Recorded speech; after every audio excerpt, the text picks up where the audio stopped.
আমি বলি লেখালেখি হচ্ছে রাস্তা দিয়ে আপনি হেঁটে যাচ্ছেন, হঠাৎ করে হোঁচট খেয়েছেন। হোঁচট খাওয়ার পরে আপনার বৃদ্ধাঙ্গুলিটা ভেঙে গেল। আপনি তখন কী করবেন? উফ করে চিৎকার করবেন।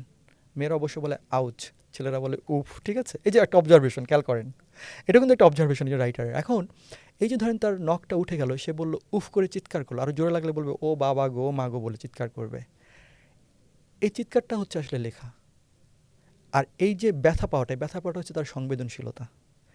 একজন লেখক সে তার মনে, তার সংবেদনশীলতায়, তার চারপাশে ঘটে যাওয়া এরকম সংবেদনশীল ঘটনা দ্বারা আহত হয়ে যখন সে চিৎকার করেন, তখন সেটা লেখা হয়ে যায়। এখন প্রশ্ন হচ্ছে, তার সেই লেখাটা কি তারস্বরে চিৎকার হবে, কর্কশ্বরে চিৎকার হবে, নাকি নান্দনিক সুললিত চিৎকার হবে?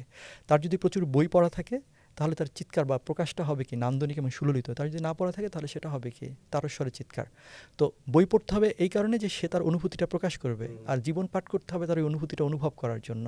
সো আপনি তখনই জীবনটা অনুভব করতে পারবেন যখন আপনি চারপাশের মানুষের জীবনকে স্টাডি করতে পারবেন। আর যখন আপনি স্টাডি করতে এবং সেটা হচ্ছে সঠিক ভাষা দিয়ে প্রকাশ করতে পারবেন, তখনই সেটা জনপ্রিয়তার ইনগ্রেডিয়েন্টস হয়ে যায়। সো জনপ্রিয়তার আলাদা কোনো তত্ত্ব আসলে নাই, এটাই হচ্ছে জনপ্রিয়তার তত্ত্ব।